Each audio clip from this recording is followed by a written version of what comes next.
Okay, we'll try that once more. Okay. Okay, I'll maybe do it a bit faster. 3 and 2 and 1 and... There we go. I think we've got Are it. you hitting the microphone? I accidentally hit the microphone. Bong!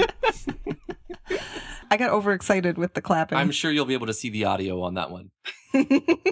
Okay, here we go. In 3, 2, Ladies and gentlemen, you are now listening to RPG Maker Cola. Hey RPG Maker Cola listeners, welcome to RPG Maker Cola Season 2. Here we are, Episode 1, ready to fill your ears with cola goodness. It's your fizzy soda-filled source of content for game development opinions that mean very little in the grand scheme of things really. It's your favorite RPG Maker podcast, RPG Maker Cola. I'm your host Benny, also known as Cash, also known as the Puzzle Snob, also known as man whose grace is only overshadowed by his humility, or at least that's what he tells himself just to boost his self-esteem. And this is the place for you. It's a chill space where we get together skilled developers from the RPG Maker community to chat cordially and occasionally non-cordially about game development, game design, and probably a whole bunch of unrelated other stuff too. It's casual, it's cool, it's cola. So today I have two guests who I am very proud to introduce because, wow, they're just unique. They've created their own community. They're not the usual guests I'd sort of peddle to you. I mean, they develop games, but they also do so much more than that. They've developed a popular YouTube channel with 16.7 thousand subscribers as of the date of this podcast. Been at the game for, well, 5 whole years under the YouTube channel, but I don't know how, I'm going to ask how long they've been before that. It's a whole lot of seconds, too many to count in fact. A total of a whopping 4.33 million views as at 9th of December 2020 at the date of the podcast. That's like if you stretch out the alphabet 721,000 times, it would definitely be a lot of times. Self-described as an RPG maker who makes video game development tutorials and games with RPG Maker, GMS2, Godot, and Unity. They take special requests for tutorials and generally help those who ask for it. They love RPGs, all aspects of video game design, and they have not a new YouTube channel, but also a Discord community and a following. They are a power couple, but with a significant outlet of content. They're just super consistent. With a Patreon that has 7 different levels with widely varying benefits, it's the incredible, inspiring crew who created Driftwood Gaming. It's the one, the only, or should I say the two and only, Drifty and Tea. Hey, how's it going? Hello. Thank you for having us. Thank you for having us. Thank you for having us. Thank you for having us here. Yay! So I'm T if you can't tell. It's Drifty from Driftwood Gaming and my lovely wife T. Glad to be here. Yeah, it's so awesome to have you on board. I invited just nervously hoping that you'd say yes, and then yes, it was a yes. So Well, it's an honor to be invited. Thank you so much. We're very flattered, and thank you. So, yeah, now with that intro out of the way, we're going to go into our first segment, the Buzzword.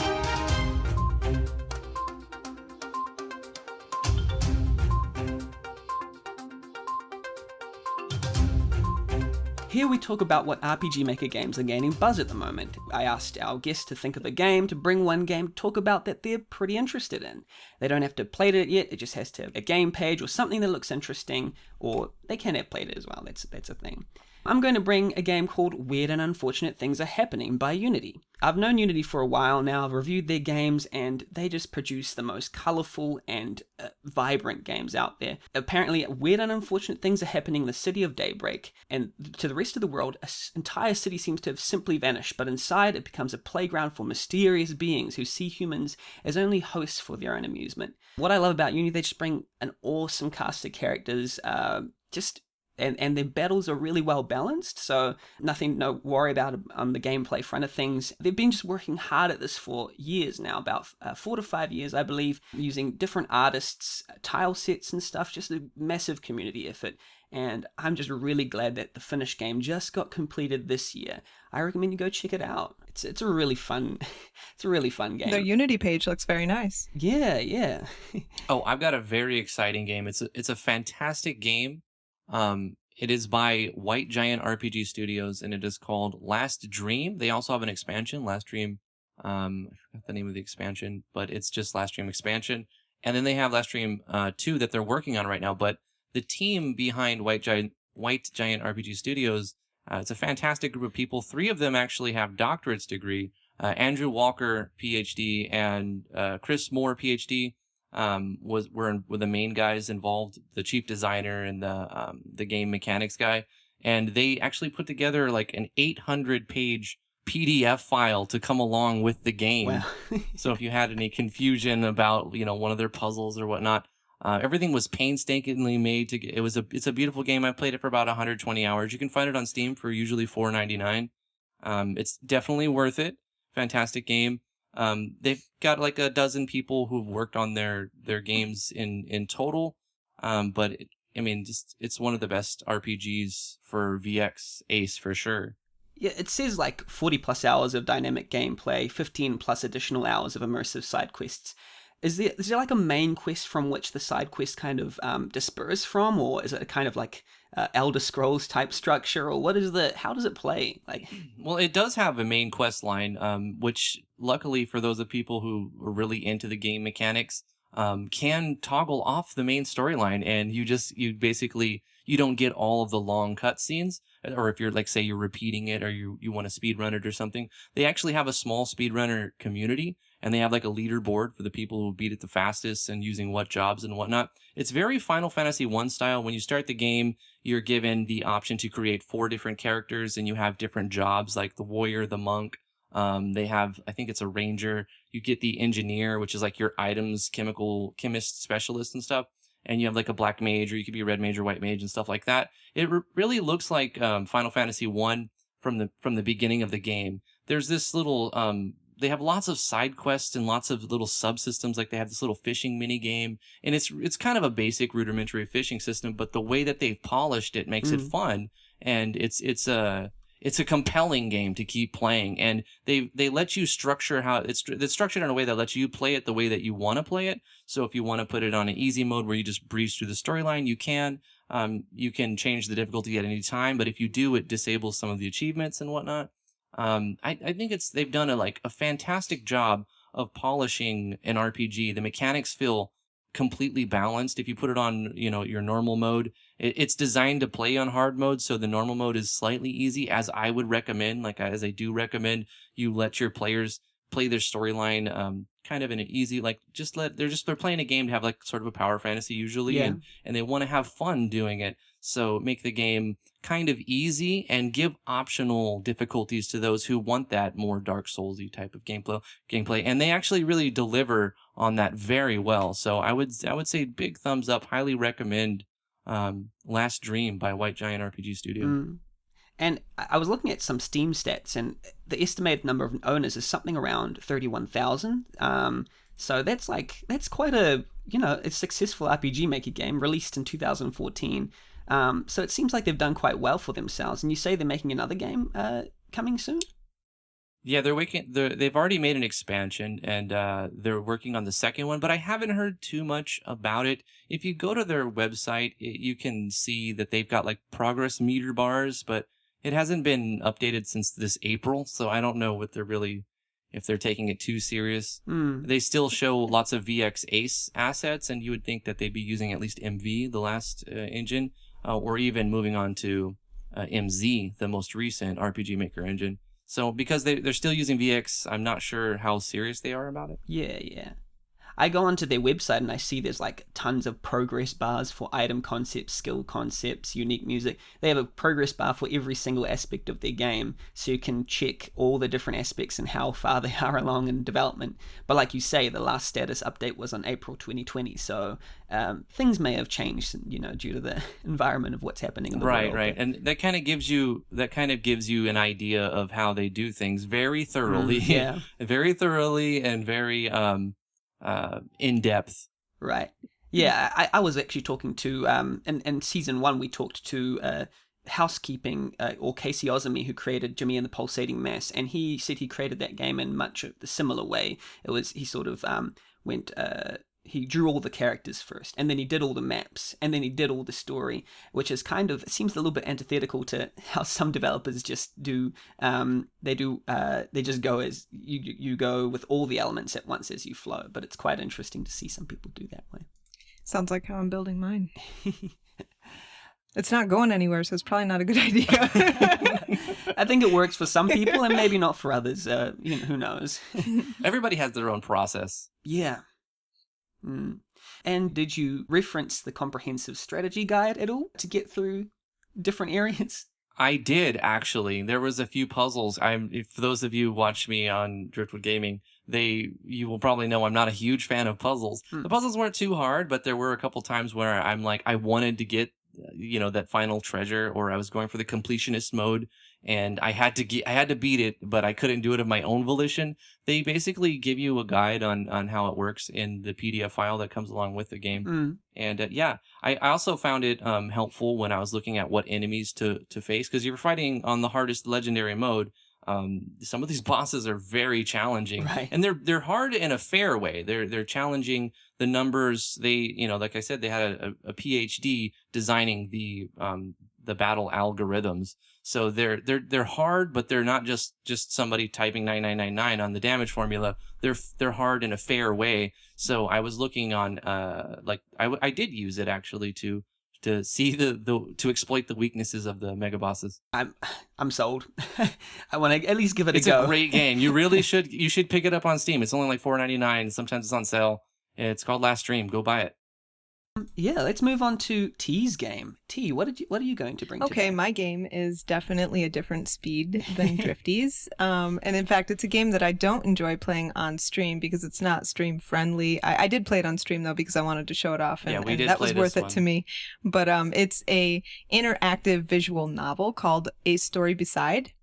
And I actually just bought it on Steam. It was on sale, and I was a little bit curious. The art looked really nice, and I really, really enjoyed the game. I'm gonna be honest, I didn't know what to expect, so I was kind of surprised that I enjoyed it as much as I did. The funny thing is, I know this developer from another game called World's Dawn, which was sort of like a Stardew Valley-like, I believe, or something like that, where you harvest crops, you tend livestock, and you find love. And it was all made in RPG Maker, which to me was really exciting. But they always had that kind of calm aesthetic to it. This game is quite calm, right? It's it's an emotional sort of story game. It's a perspective game, so I don't want to spoil it, but it tries to take what most people, the biggest tropes and the path that most people make when they're building their game story. It takes the story beside, and it kind of thinks outside the box and looks from a whole different perspective. It's the same trope and it's the same story, but it's from a different perspective, and it's done very well. I gotta say, there's some screenshots here that are so evocative. There's and I don't want to ruin anything, but just like the trees and the lighting schemes and the sky, they have some not custom drawn scenes, but they have some constructed scenes from sprites from a different angle, and it's really curious how they've chosen to do some cutscenes with they bring in cinematic bars and stuff, it seems. So it seems like they're using a lot of different techniques. Is it quite a story-based game? Does it have much gameplay to it, or is it very visual novel sort of?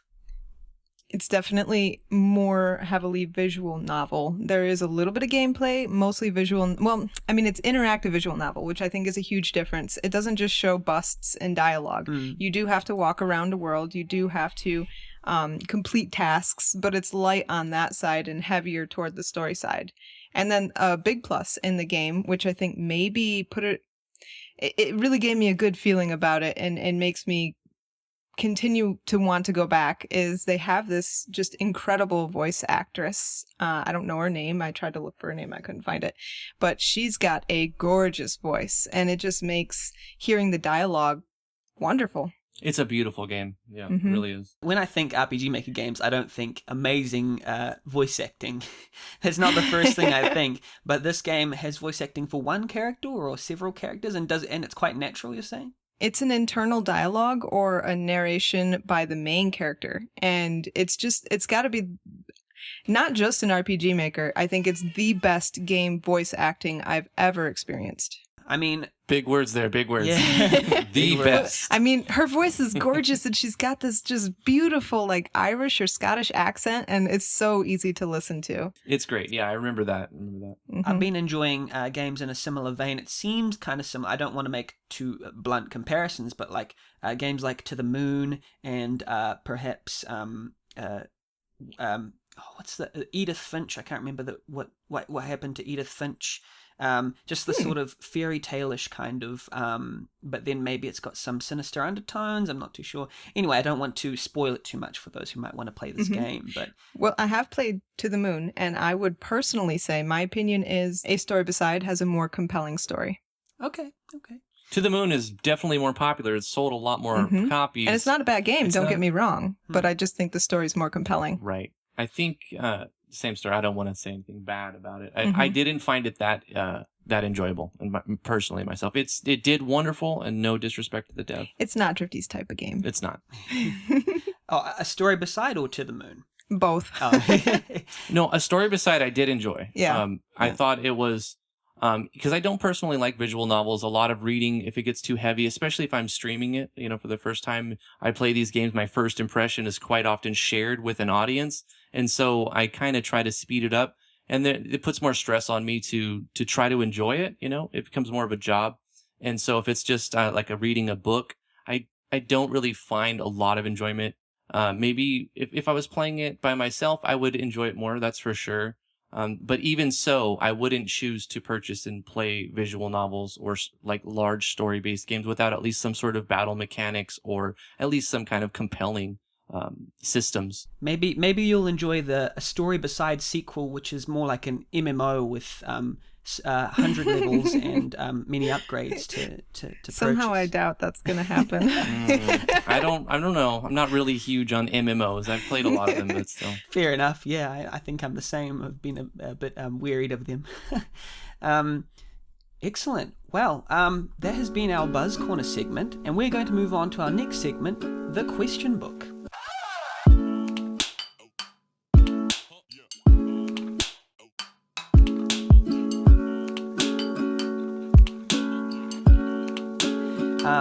This is a segment where our RPG Maker community users ask questions related to game dev, design, and other things that we probably don't know the answers to, but we'll try.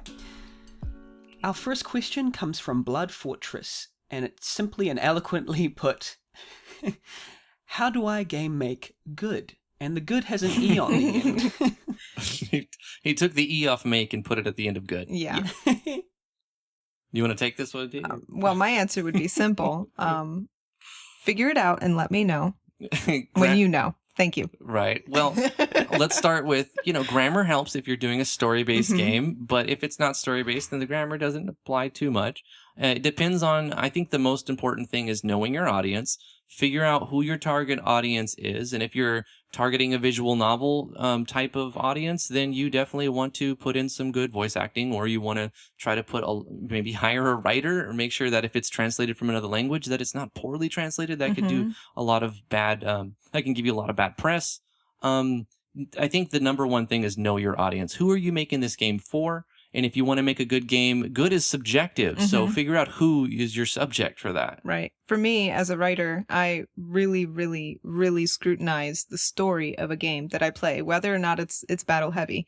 And the most important thing for me in a story is that the story stays true to itself and it's linear and it makes sense, and that the characters don't have like multiple personalities. They stay true to themselves as well. So that would be a tip that I would give. I can tell you what you would not want to do is don't make all of your characters sound like the same person. Right, that quite too. often that's what happens. You can tell one person wrote it. They all kind of sound the same. Yeah. I've actually been pushing that for a little while, creating for a niche. The idea of designing for a niche. I think maybe sometimes a lot of mistakes that RPG Maker developers or game developers in general make is they just want to make a game that pleases everyone and anyone.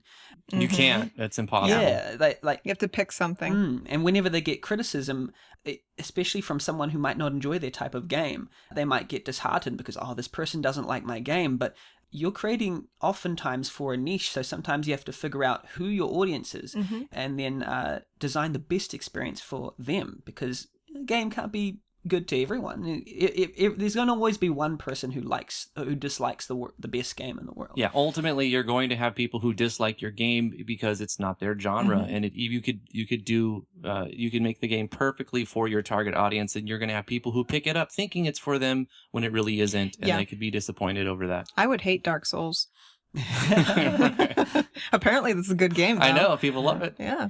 Our next question comes from Harmless. This is a question for Drift and Tea, who obviously happen to be here. What makes an RPG Maker game, and I will add just any game, but probably, actually no, let's keep it to the RPG Maker game, stand out from the rest? You want to go? I have a very strongly worded opinion about this, and I always get yelled at, but graphics. Because when a person is looking to buy your game, they don't know the gameplay, they don't know the story. The only thing they're presented with is graphics. If you want your game to stand out, make it look good.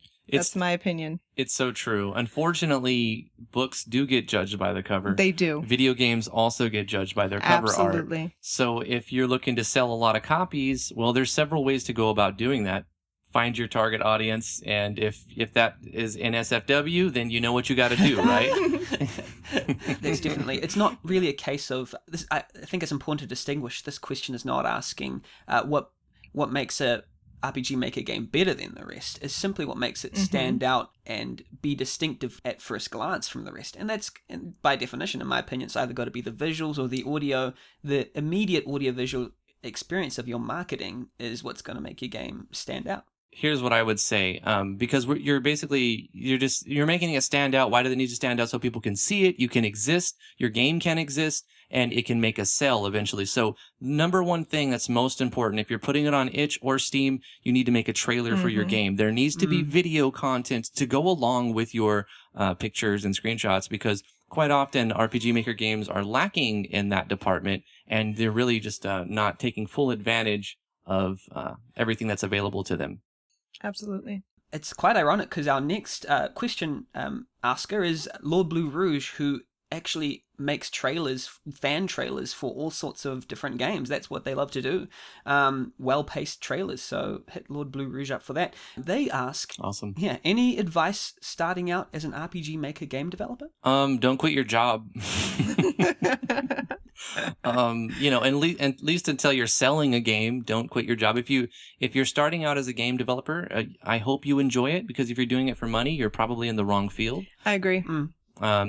Some other advice is don't expect to find everyone to do things for you. You're going to have to wear all of the hats. You're going to have to learn how to market. You're going to have to learn to do a little bit of spriting, probably. You're going to have to learn how to do some of your own sound effects. You're going to have to learn how to use a DAW if you want your own music. You're going to have to learn how to use Audacity if you want to record your own sound effects. You're going to learn a lot of different software. You even have to know really some basic programming, at least, for script calls and things like that, to I don't know, get the most versatile experience in your game. That's the beautiful thing about RPG Maker. You really don't. That's also one of the most challenging parts of being an RPG Maker dev, because you're in this field of people who make poor games, because it's so easy to make games with RPG Maker. That's its biggest strength and its biggest weakness. It's so easy to make games, and it's so easy to make games. So knowing, like you said, I agree with you, actually. If you want to make a good game, here's some advice. Just a minimal amount. Learn a little bit of everything, even if it's just a little tiny bit of JavaScript or whatever language that your engine is using. Yeah, and a piece of advice from me, don't expect to recruit a team based on profit sharing. It's not going to happen. I see it all the time. It's like, you'll get credit in the game. Look, nobody can eat credit. All right. We all jumped into this boat with delusions of grandeur. I would say, especially if you want to create a team, for those who want to create a team, I would usually try to recruit people who already have at least one solo game under their belt, because that kind of proves that you can you can churn something out by yourself, and you have the discipline to create something. And that also goes for you, I suppose, when you go to recruit a team. You maybe create a game yourself, so you have something to show for it, and to prove to yourself that you can actually just make something, even no matter how small. I couldn't agree more with you on that, Benny. Absolutely. That's a brilliant point. A lot of the times you see people who would like to tell you how to do things, but if they don't have any credentials, they haven't actually made a game for themselves. It's like, well, it's easy to say, you know what to do, but if you don't even have a game to show for it, then how are we supposed to believe what you're saying? Waka asks, what are your favorite non-RPG Maker games? Non-RPG Maker games? I'm going to have to say, I would love to say Suikoden 2, because the story is hands down the best video game story I have ever experienced. But the game I play the most and go back to the most is Chrono Trigger. So it has to be Chrono Trigger. My favorite non-RPG Maker games, I like a lot of sim games, like Civ 6, Sid Meier's games. I played Civ 5 and Civ 4 as well. I really like those a lot. Way back in the day, when I was younger, I used to be into RTSs, real-time strategy games, like StarCraft 2 and StarCraft 1 and Warcraft 2. I went all the way back to Warcraft 1 on DOSBox, and I liked RTSs, but I'm not as good as, I think you have a prime age for RTSs in your teenage years to early 20s. After that, you're just going to lose to 13-year-olds constantly. So yeah, I like those. It's quite funny. I had a discussion with a developer earlier that they don't always create in the same genre that is their favorite genre to play. For example, they create RPG Maker games, story-based games, but their favorite games are like Factorio and Mindustry, and they love sim games and things like that. Yeah. It's just because they can't. They feel like they can't create those games, so they'll create story games instead. But I was surprised to hear that their favorite non-RPG Maker games were in the sim genre. I mean, it makes sense for Sims at least, because those are incredibly complex when they're done well. Mm-hmm. Well, I will say that RPGs is my favorite genre. Absolutely. I grew up playing Final Fantasies, and I think they were really integral as my part, integral in like my upbringing. They were a needed distraction for several different things in my life, and RPGs and the immersive nature of, I guess, endless progression really helped me get through sometimes. So I think RPGs really, really help mold me into the person that I am today. And I definitely say RPG is my favorite genre, but I think of some non-RPG RPG Maker games. I think sim games would be in that category. Yes, excellent. Yeah, and on that note, where do you get your inspiration? And I guess this is quite a wide question. So, but inspiration maybe with regard to game dev or even your channel? For game dev, my answer is pretty boring and probably very common. The nostalgic throwback in the day RPGs, Chrono Trigger, Suikoden, Final Fantasy VI. Those are three major ones for me. Going back to the classics, yeah. Definitely, it's always inspiring when you see these age-old mechanics and you try to mimic them or recreate them in a more recent engine. It's always fun to create like farming systems and mining systems. And I've got several tutorials where they're based off of other games, like the classic SNES RPGs that I grew up playing. And I also find inspiration, I guess it's my turn. I find my inspiration watching other people. I like to watch other people's videos and see what they're doing and watching their process play out. And sometimes I feel like I'm in a studio with a bunch of people if I'm listening to another person work on their game. So I totally understand why people come and watch us live stream. And it's because you feel like you're part of a team, and you're not alone in the universe, and people like what you like too. And so I do find inspiration learning new things, especially software related. Yeah. And I like watching other people create things. Yeah, I feel that. I was going to ask which particular channels or YouTube channels or you were probably inspired by to go in the direction of creating content, I suppose. I think what drove me... Okay, my channel is a little old now. I think when I first started, I had more... I was scouring the internet a lot more than I am now looking for other content. I'm a lot more busy in real life. A lot of different things have changed in my life. So I don't seek out the watching other videos as much, but I will give you a couple of channels that I used a lot of in the early days of my career. SRD, some random dude. I watched a lot of his tutorials, and I was also making tutorials at the same time. So SRD was a unique person in that he was like a rival in some ways, because we were in the same lane, right? And we were doing some of the same content. So if he was to make it before I did, then he would get the views on it, right? And so he really inspired me a lot to get my butt in gear and really keep going and not stop, because if I took it easy, he was going to do it. I knew if I didn't do it on time or before, he was going to get it done. And so I found a lot of inspiration in SRD's channel. well, as far as YouTube goes, I barely even knew it existed until I found RPG Maker, actually. And I was struggling with this event, and just for days I was struggling with it. And when I finally figured it out, I was like, I'm going to share this with the world. So I made a YouTube channel to make a tutorial.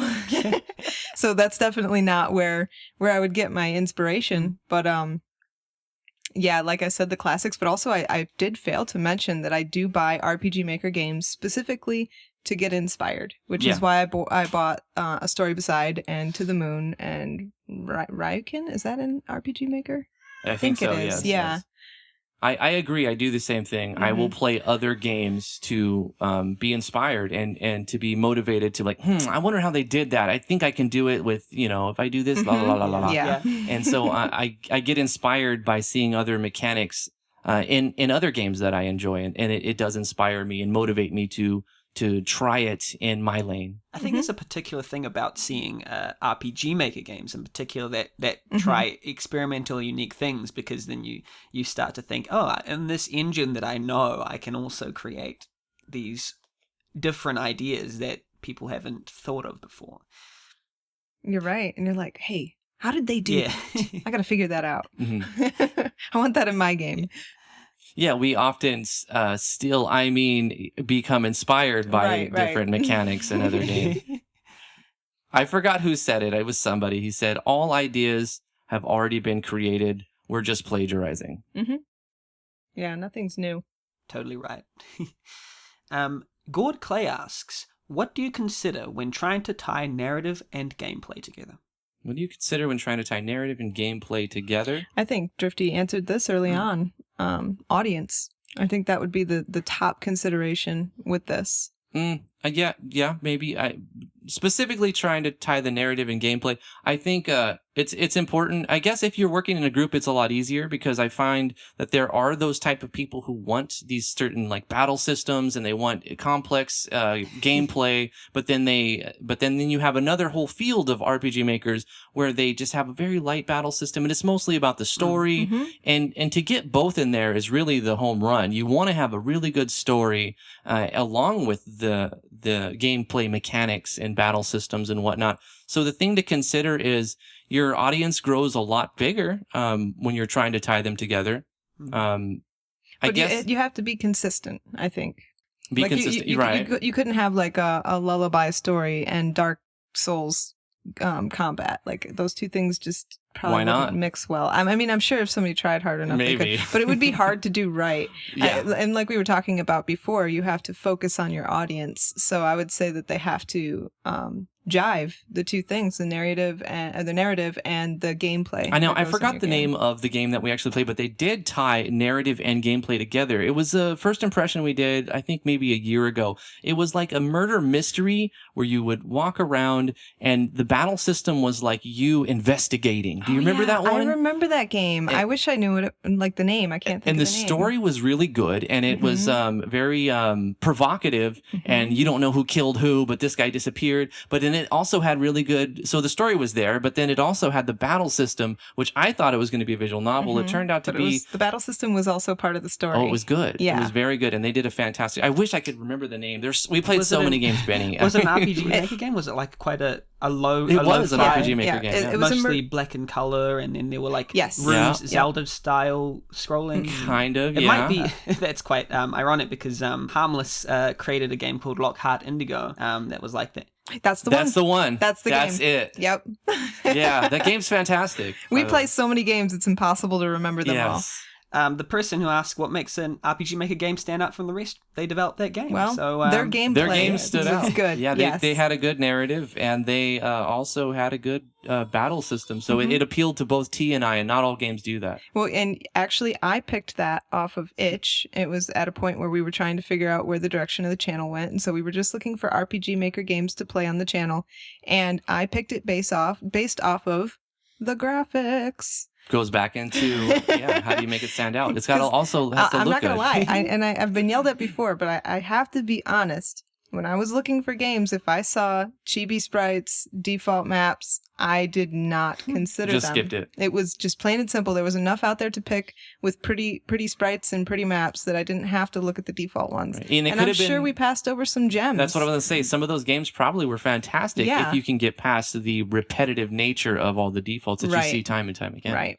Exactly. I mean, it's not quite completely RTP default, but there is a sort of look of Last Dream that you can see resources you've seen before. Yes. Yes. But I think the gameplay size and all that were the things that were being focused on, and apparently it's an amazing game. It's a fantastic game. It was also released in a different time. It's been 10 before years. RPG Maker assets were worn out. It's been quite a few years. I don't remember exactly how many, but it's been a long time since. This was when VX Ace was new, and they were working on it, and it's probably been close to 10 years since then. But to be honest, I wouldn't try it unless Drifty recommended it to me. He recommended it. I bought it for several people. Yeah. I'm like, here, it's a gift. Just play it. Spreading the gospel of the last Yes. And also, I think when trying to tie narrative and gameplay together, that brings me back to when I was first creating games. It was tutorials like yours and others, text tutorials about how to put together certain mini games and fishing systems and mining systems that made me want to just put all of these together like a day and night system into one game without really knowing how it supported my narrative or what my game was trying to aim for. So I think there's something to be said about only adding that which is necessary and it's called feature creep. Yeah. Yeah. Yeah. I mean, yeah, and sometimes feature creep is okay as long as you can finish it, as long as they're fleshed out systems and they actually have a purpose in your game. If you just have a day and night system and all it's there is to make your game look good, then I'm not sure that's a good enough reason. I agree. I agree with that, yeah. Give it a purpose, for sure. Human from the Driftwood Gaming Discord. Oh, Shouts Human. out. We've got stories for Human. I love Human's sense He of won humor. a contest that we held. It was an animation one? Was it the Effectsier one? It was the No. 5th annual Driftwood Gaming Action Jam. sequence one, wasn't it? No, it was the jam? No, it was the game jam. Oh, yeah. he won a contest and the RTP jam. The RTP jam. Yes. And the prize was $150. And so we went to give him a $150 prize. And you know what he told us? He said, donate it. Donate to Johns Hopkins. he donated so we his made a prize. donation in his name to Johns Hopkins. Johns Hopkins. Johns Hopkins. Johns Hopkins. That's a hard one It's to Johns say. Hopkins.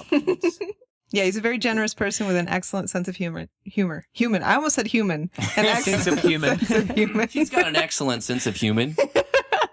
He would love that. You should keep that in. I think I will. They ask, what are your biggest criticisms of the RPG Maker engine and or community? Oh, do you want me to go first? You can go first. This is a tough question because, you're aiming at your audience here. And so I would say one of my biggest criticisms of the RPG Maker community is that plugin devs don't get the respect that they deserve. I feel like if you're an artist and people see your art, they can visually see it. Like T was saying, they judge it by its cover, and it's easy to say if it's good or bad or what it needs work on, or they can easily be impressed by it. But then you have a whole plethora of plugin developers who really don't get any credit, and even the big plugin developers, all the way up to Yanfly, they get they don't get the credit they deserve because hate. They get hate. They get unnecessary hate, and all they've really done is been a massive contributor to the palatability of the engine. The compatibility. The functionality of the engine, increasing it. So I have a criticism with the community and RPG Maker specifically, and it's probably like this in a lot of game dev But not communities. the whole community. Not the entire community, but the people who are loud and obnoxious they stand out the most. So you can have 90% of the people who are praising, and then 10% of the people being very loud and obnoxious, and you're going to remember those loud and obnoxious people. Yeah, it's the vocal minority. Right, it is. And the people that have appreciation for what the other devs do, maybe we could kick up the thank yous a notch and the I appreciate it's a notch and drowned out the negative people a little bit. That would be It's hard great. to do. Yeah. Yeah, because without Yanfly, it's quite funny to think without Yanfly creating, the entire RPG Maker sphere would be so much different to how it is right now. It would be bland. It would be like a desolate wasteland, actually. I don't think I would have purchased MV had it not been for Yanfly. It's period. true. It's true. It was Yanfly directly who influenced Drifty to get MV and start the YouTube on and take it serious. Do Before, the tutorials. It was just I mess around with it a little bit here, a little bit there. But then when I saw it was the only thing I ever pre-ordered. I was against pre-ordering anything, and I pre-ordered RPG Maker MV for $80, and I'm like, I'm getting this. This is gonna be. And it was because of Yanfly's videos. It was because of Yanfly's videos. Yeah. Like, period. It was Yanfly's videos that sold it to me. Mm-hmm. It's just people like that, like Yanfly and others, and even RPG Maker community figures like Arkea and Kaz. You just can't praise them enough for what they've done for the community and what they've contributed. Absolutely. They're underappreciated by some. By some, yeah. The vocal minority, like Benny said. Yeah. There are many people out there that do appreciate them, and they get lots of right love, on, brothers. for sure, yep.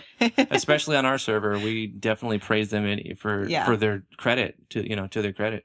Is that the biggest criticism? Any other criticism? I have of the one. engine? That was mine. I think, that was my biggest criticism of the community. As far as the community goes, I think we covered it pretty well. But as far as the engine goes, I have one major criticism. The rest is perfectly fine with me. I wouldn't change a thing. The map editor. I have to agree with you on that. Oh. I even, in my Steam review, I mentioned positive, big negative. I don't like the map editor. Yeah, it's bad. It's just so bad. I can't even use it. She uses Tile D now. She's like, all right, I'm done with this. We'll still do tutorials and show it off, but at the end of the day, she's messing around with Tile D. Yeah. And when it's something so central as the map editor, like that's big. Yeah. And in my opinion, there are two changes they could make that would just at least make it compete with the other editors out there like Tile D. And that would be get rid of the grid-based tile placement and at least for the objects, like maybe for the auto tiles, you'd have to keep the grid-based system, but for objects and paths and stuff, let people go off the grid. And then the second thing would be the ability to add your own assets. It's a huge pain in the butt to add your own assets to that editor. I'm on the same grounds. That's where I draw it. It's very complicated to import your own animated tile sets, and they have a specific formula that it reads, and it's not clear to most people. And I've been trying for years, and I still don't even fully understand how it reads the auto tile. I know exactly how it works, and it's not worth it to me. I use Tile D. So when you're going, you can make your own, even if you're good at like pixel art, and you can sprite your own tile sets, and you go into, you get a sprite or some other photo editing pixel art editing program, and you make your own tile sets. Importing them is a disaster. It's a nightmare quite often. Yeah.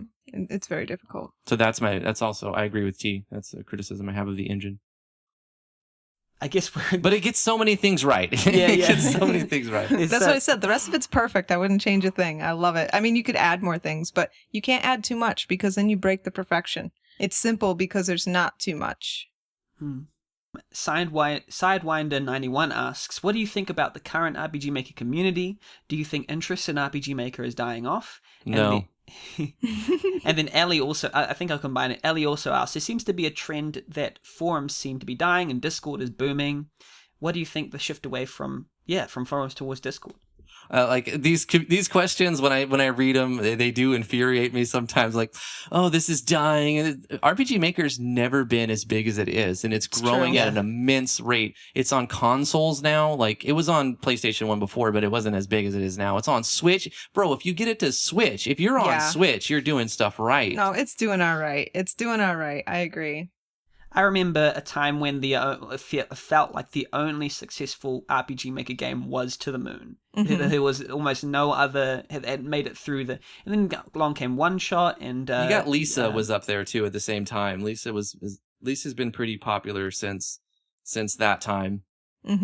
But like now, it just seems that there's more coming through. I don't think it's going to stop very soon. Oh no! As far as the forums and Discord, I would say that the forums are always going to have a place just because of their data history storage. Mhm. Because if you have a issue on RPG Maker, you go on Google and you say, I have this issue, RPG Maker MV, it's always a forums entry that's going to tell you the answer. So I don't think the forums are going anywhere. They are but as really- far as chatting goes, Discord rules. They are very much two different mediums. Mhm. If you want instant feedback talking with someone live where you can share pictures quickly, Discord is the way to go. If you're looking for a bug, a bug report, if you're trying to find how to fix a bug, people post their findings of hours of toil in the Mhm. engine, and then you have their solutions at your fingertips. So Right. forums are not going to disappear. They may go down as people find Discord servers better for communicating live and quick interaction type of thing. But they're two different things. They can complement each other as well, you know. And they do, Discord yes. Yeah. Yeah, they absolutely do. So those were quite serious questions. Now Chloe's got 3 questions they'd like to ask us. Okay. The first question is, how many RTP or runtime package reads does it take to replace a light bulb? All of them.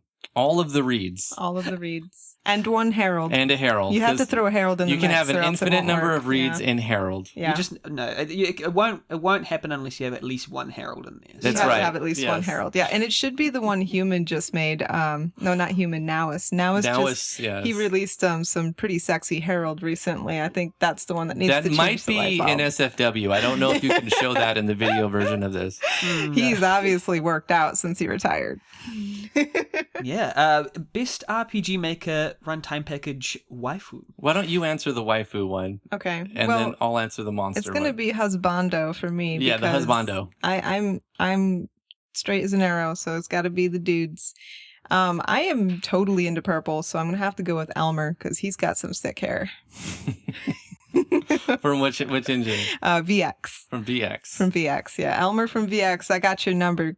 Yeah, I don't know. I don't really find any of them. I mean, for waifu, the only thing I ever considered a waifu was Katarina from League of Legends. But so I don't know. That's kind of a silly question. But I can tell you what the best RTP monster is. It's from MZ, and it is the Vagicorn. It is clearly the Vagicorn. I got to find the actual name of it. Was it like the unicorn or something? Is it supposed to Yeah, be? I think it's just called unicorn. It's called but unicorn, It's but truly the Vagicorn. it's clearly a Vagicorn. And if you take the hue slider and you move it to about 80 or 90, Oh well, gosh. this is terrible. The unicorn from MZ, greatest sprite ever, or the pig. I don't know. Is there a pig? There's a pig. Was it the pig in the? It was no. It was the character. I mean, let's of the be pig. honest here. It's the Vagicorn. It's the Vagicorn. Yeah. I don't know how that ever got released. Yeah. Okay, thank you so much, Chloe, for that. So, I think I'm going to move on to the next segment of our podcast, which is topics we must discuss, because this is a podcast and it's serious.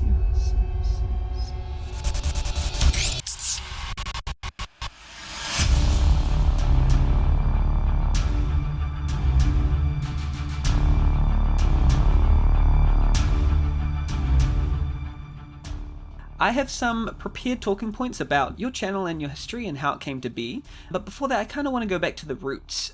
All game developers that have that experience when they first started to get into games. What was yours like, Drifty and Tea? How did you get introduced to the world of video games and even game development? Well, I've always found it fascinating.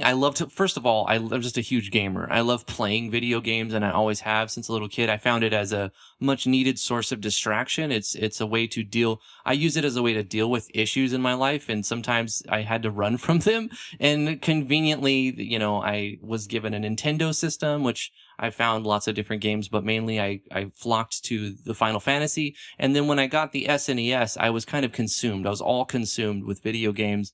And I just tried to get my hands on every RPG I could find for the Super Nintendo, Secret of Mana and Final Fantasy 2, which is actually 4, and Final Fantasy 3, which is actually 6. Those were huge games. Secret of Evermore was fantastic. There was, it was like Gaia's Quest or Legend of something like that. Legend of Gaia. Legend of Gaia is for a PlayStation, Oh. and PlayStation had a lot of good RPGs. So first of all, I think it's because I'm a huge gamer. How I got into game dev, it's because I've always loved games so much. I find things in games that I didn't like, and I'm like, I wish they would have, yada yada yada. They should have made the system like this. And when I found out that there was an engine that could let me make my own game, I was just floored. I was like, definitely, I'm going to be interested in that, and I was. And I don't know which engine one. I think it was 2003 or was it 2000 or maybe, I don't even know. I think it was some pirated version of 95, and it was in all Japanese. It was entirely in Japanese. And so I had to learn how to use the engine in Japanese. And I didn't know what the buttons said. I just kept clicking until I figured out how it worked. I mean, later on down the line, I found different English versions. And I eventually bought VX Ace, and I'm like, this is a good engine. And I did a lot with VX Ace. So the first engine that I got really, really into was VX Ace, but I had used cracked versions of previous. So, I mean, at that time, there was no way I could have afforded it as a kid, and so I don't consider them lost sales. They didn't lose any sales. I don't think there was legitimate versions available at that point. They were Japanese, and I couldn't find them for sale. And neither, if I did find them, I wouldn't be able to afford them. But they did plant a seed in my mind, and I knew that I liked that thing. So later on, when I got older and got a job, I was able to buy those things. Well, when I was young, I thought I hated video games because the only ones I had available were things like Golden Axe and Road Rash and, Genesis, Sega, and Super Mario, whatever. They're good games. They're all right. But I have a severe case of ADD, and I found them all repetitive and mind-searingly boring. And I had to do it because I had no other thing to do. Either it was go play out in the woods or play these really boring video games. So I had a little bit of resentment toward video games until my brother brought home, I think it was Final Fantasy IV. And the Super Nintendo? I can't remember, but what system? I don't remember. Oh, okay, sorry. I do remember looking over his shoulder and watching him play it, and watching a game with gameplay and a story, because I was a huge nerd and I read hundreds and hundreds of books. I would read a couple hundred books a year minimum.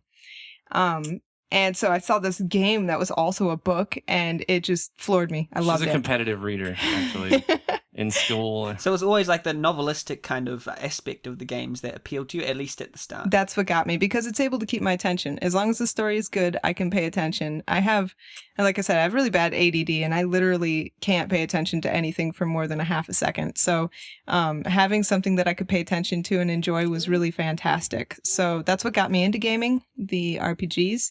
And then years and years later, I was bored and was looking for a free RPG game to play because I was also very cheap. And I was online and I thought, well, I'm sure there must be some free game out there to play.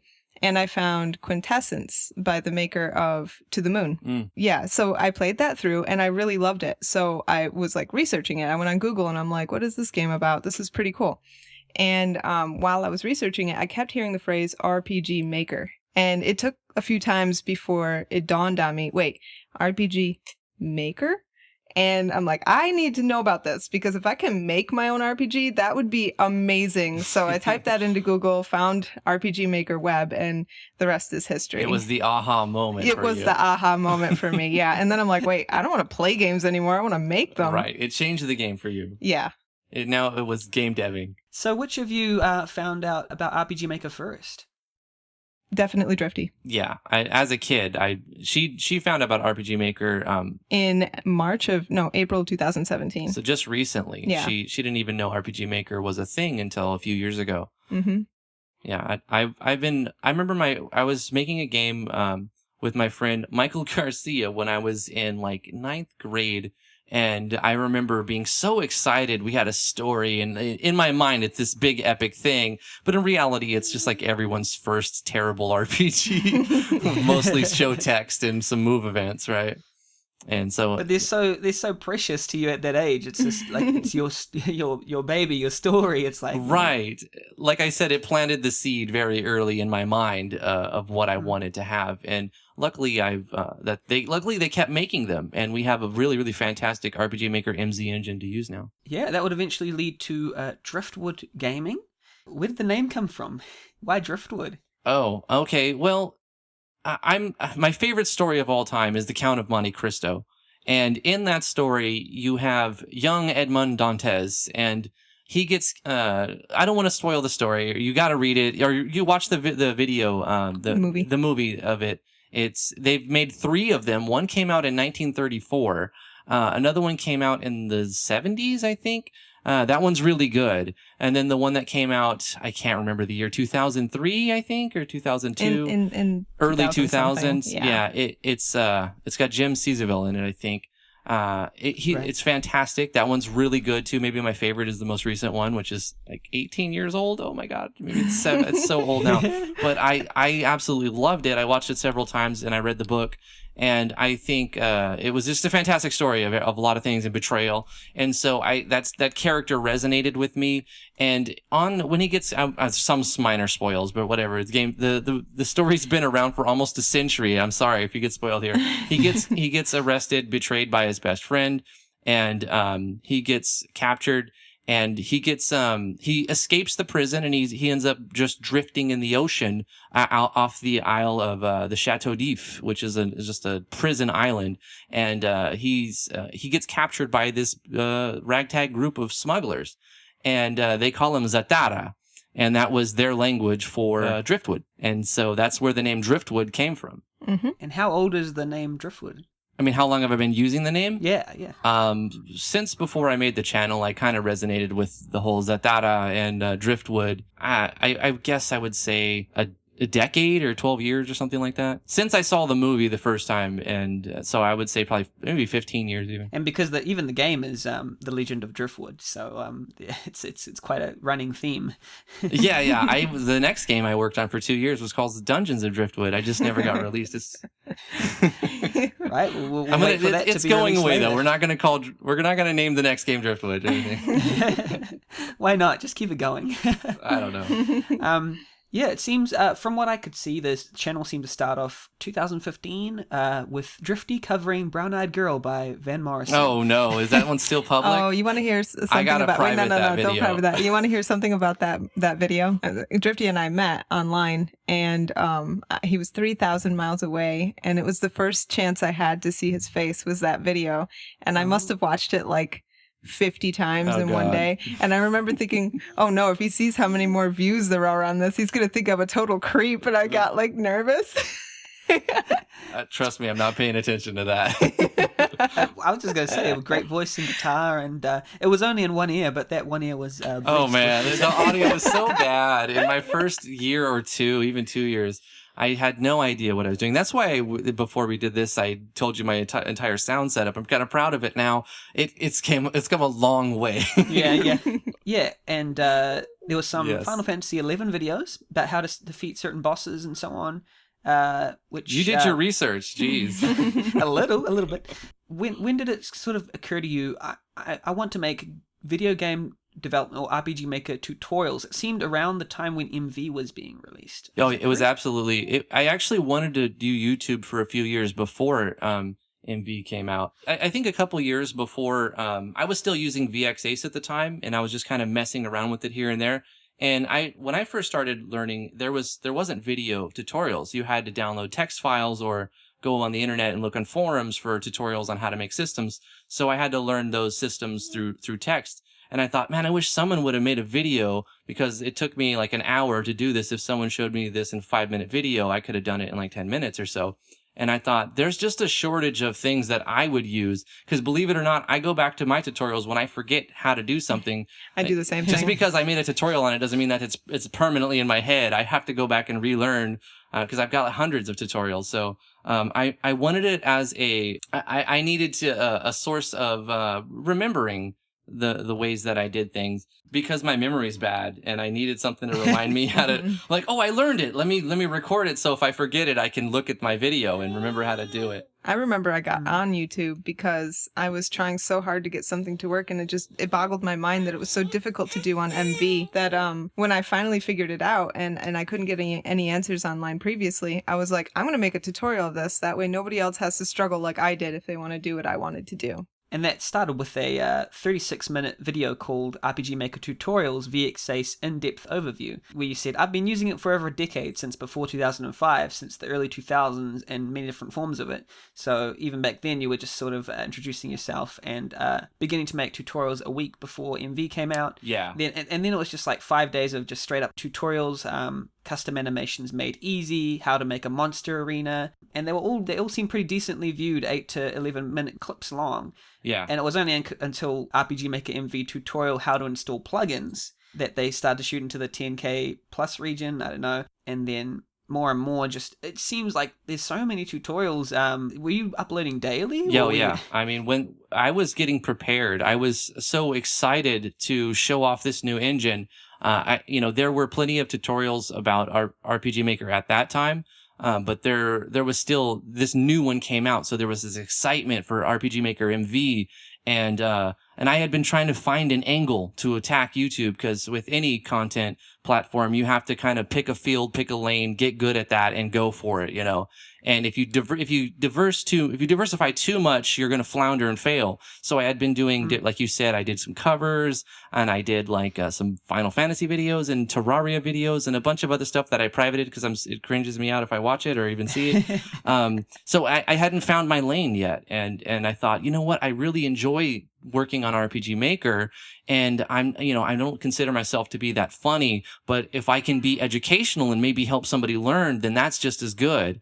And so I thought, why don't I try to do something like helping people learn while also teaching myself how to do it? And so I think that was the lane that I picked, and I hit the gas pedal and I went straight for it, you know, and I went 0 to 100 real quick. Yeah, there was tutorials on waypoint systems, custom damage formulas, creating dice and gambling systems, character generators, enchanting tutorials, shopkeepers, switches, branching dialogue. Some of them get a little crazy. The RPG Maker MV Super Saiyan tutorial, the Riddler tutorial, Trapdoor, name your weapons in game, Mystic Gunsling. It goes on and on. I was making 3 a day. I mean, I don't even remember half of these, because someone would leave a comment, right? And I'd be like, I don't know, what do you guys want to see? And then someone would respond, and I'm like, oh, sweet, someone watched my video. I was so excited. Someone watched my thing, you know?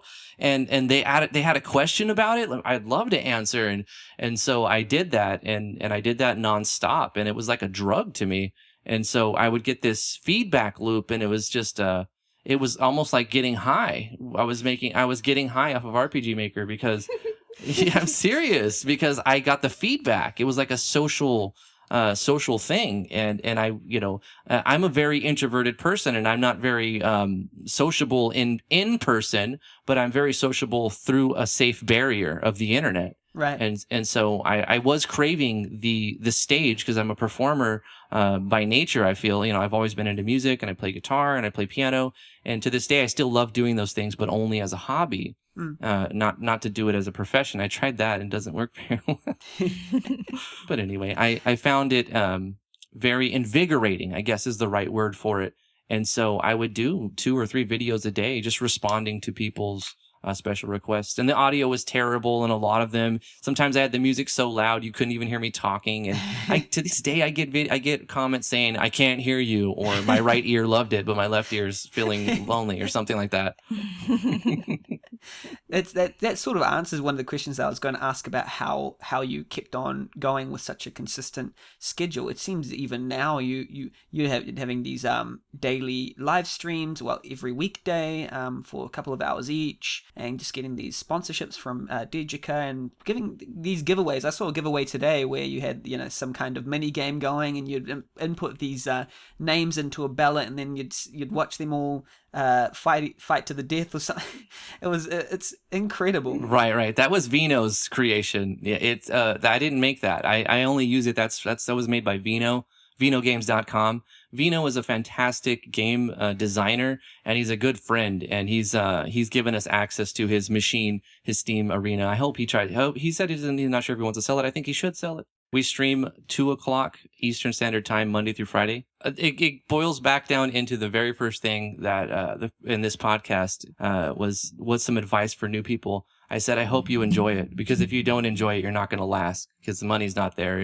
I genuinely love what I do. I love my job. It's one of the best jobs in the world. I feel it doesn't pay the best, but you know what? It's so much fun on the regular that I feel like it's worth it. If you can somehow make that turn into a living, then I heard the saying, if you do what you love, you never work a day in your life. I don't really believe that, because it's still work. We work very hard. Mhm. It's a ton of work to do what we do. But we do genuinely love our job. And I think that really goes to show. Otherwise, I wouldn't have been doing it for 5 to 6 years nonstop. I think any RPG maker who's developed a complete project and enjoyed it also knows that it's quite a difficult and it sort of can spend you. Like it's not necessarily, people look at video game making as a hobby and they say, hey, must be easy, right? Just playing games. No, it takes so much out of you. It's a performance, especially if you're streaming and all this kind of stuff. The organization, the community involvement. It's just so much more than what. It's not all fun and games. It's a full-time job. It is a full-time job. It is a lot of work. Yeah. But if you enjoy it, then it's not that bad. Mm-hmm. I feel to ask you, what do you hope people in your community and outside will gain from what you do? Hopefully that I hope to inspire. I hope that what we do brings joy in some way. I hope that people can learn new things and not be afraid to do new things, and most importantly, to not feel alone. That if you think that, because when we grew up, playing a lot of video games and being into the things that we're into was kind of looked down on. It was like you're a nerd, or even more mature adults, I use my air quotes there, would tell you you're never going to get anywhere doing that, or you're just wasting your time. Yeah, you tell them, honey. and so I think minds have changed over the last couple decades. It's not, you don't usually, if you're considered a nerd, it's not the negativity of the word nerd has gone away quite a bit, and there are plenty of people who make a living. Actually, there are millionaires who play video games for a living. You have the whole competitive field, and you have several successful social media influencers, and they basically just stream games and stuff. So it's definitely a thing you can make money with. And, you can just tell anyone who still has that old mindset to suck it, because they're wrong. Yeah. And I'm going to have to agree with Drifty and just say, like, we want to give to the audience many things. Like with the tutorials, we want to give them the ability to improve their games. If they want to do a more complicated system, it helps them understand how to do that and fork it and use it for other things. But also, like, on the Discord, we try and keep it very encouraging. No insulting allowed, no stupid questions. Yeah. If you have a question, please come and ask, because the people on our Discord are just super helpful, super friendly, and it's a great, chill, laid-back community where people can come and hang out. Yeah, we're juggling a baby here, so we're struggling. It's fine. I was just going to mention very briefly your game, The Legend of Driftwood. That's a game you're developing right now, right? It's No, it's not. Right now, I'm working on an MZ project. That was a game I created live on stream. You can watch the majority of its creation on the YouTube channel from the moment of its creation till the day it was released. I think it was my 5,000 sub video where I played an early version of it and I roasted it. I played it for like 4 hours and I talked crap about my own game, just to say thank you to the audience and so yeah, that's not the game I'm working on right now. It's been released. It's version 1.62. You can download it absolutely for free on itch.io. Free to play game. I've heard it. I went back and did a lot of rebalancing, and it used to be version 1.3 of RPG Maker MV, and it's now up to version 1.62. And there's still a couple of bugs I'd like to fix, but I don't intend on doing any huge makeovers until I get more situated in real life. There's a lot of different things that went up in my life. I don't think we have the time to go into detail, but it it's eaten up a lot of my time into it. But I still make games in RPG Maker MZ. I'm working on a clicker game right now. I haven't named it. It's called Drift Clicker RPG, but you can usually see us working on this while we live stream. Drift Clicker. It's called Drift Clicker RPG until I find a better name for it. That's the final name. It's a placeholder. It's a placeholder. I cannot escape it. I mean, you host game jams, you host giveaways, you've created this massive Discord server. Anyone can feel free to join it, Driftwood Gaming, and engage with them on their weekly live streams. And they have a Patreon as well. You can subscribe at 7 different tiers from $1, $3, $5 to $30 a month. Rewards can range from Discord roles to getting videos for critique and support, early access to the tutorials. I wanted to mention that we do host game jams under the right circumstances, so that's a thing. I wanted to put that out there. We hosted a game jam for Dejika this year. We also host our own game jam every year. Currently, we don't have a theme yet. For the next one. Hint, hint. People want to make suggestions. It's not going to be soon. There's still some months away before the next game jam. Right. And then we also host giveaways. So if anybody in the community wants to contribute and they're looking for a medium to give something away, that's something that we've done several times now over the past couple of years. First impression prices and tutorial on demand prices are going up after January 1st. But if you're locked into the current level, or if you're at the $20 or the $30 Patreon level now, get legacy pricing until you go off of that tier. We announced this on the Patreon months ago. Right. But since it's being mentioned, I wanted to make sure that it's all clear. So you have plenty of warning. Get in there while prices are low. Buy low. Buy low, sell high. But yeah, it's been an incredible privilege to have both of you on board, Driftwood Gaming, Drifty and Tea. It's been. Thank you so much for saying yes. And I was going to ask if you wanted to plug anything, but come join us on Discord. Yeah, Discord. We have a Discord server. We are officially Discord partners. That's where we all hang out. We live stream 2:00 Eastern Standard Time, Monday through Friday, every Monday through Friday, pretty much. And if we're not, we post it on Discord, and we hang out on Discord all day long. It's the best way to get a hold of us. So yeah, you can email me, but even though I read my emails, it's a little bit more delayed than you can instantly get a hold of me on Discord. That's the place. I mean, and it's very active. We have usually around 700 people online at any given moment. Yeah, there's 700-800 people online, and we have thousands of members who are just they pop in and out. Yeah. And it's growing. It's growing very fast. Cool. Excellent. Final words before we go. If you were to let our listeners, the game developers of the world, and just artists and even players, just to know one thing, what would it be? You're not alone. There are plenty of people who are into the things that you're into, and it's okay to play video games, and it's okay to want to make your own video games. And just because you don't know how to do it doesn't mean that you're never going to do it. Don't be afraid to learn new things. And if you want to get anywhere in life, you're going to have to constantly learn new things. And my advice would be, don't listen to anybody who tells you can't do what's in your head. I so many times in the past 3 years since I joined the community, I've seen people say, well, I have this system or this idea that I want to execute, and somebody will say, well, that's silly. You can't do that with RPG Maker, or, you should go this way instead. Why would you want to do that? And people won't give advice because it's a really complicated system, or it's really involved. But some of the best games out there, I mean, look at Stardew Valley. This guy did it himself. And I'm sure when he told people, this is what I'm going to do, and I'm going to do it myself, they're like, you're crazy. It's not going to happen. Well, he did it. Yeah, so, Eric Barone. Yeah, I would say if you've got a crazy idea and you got the motivation to carry it out, do it. Don't let anybody discourage you. Just like Toby Fox from Undertale. Yeah, go for it. Just once again, thank you so much for being on the podcast. Oh, thanks for having us. It's been a pleasure. It's been real fun. And to our RPG Maker Cola listeners, thank you for listening.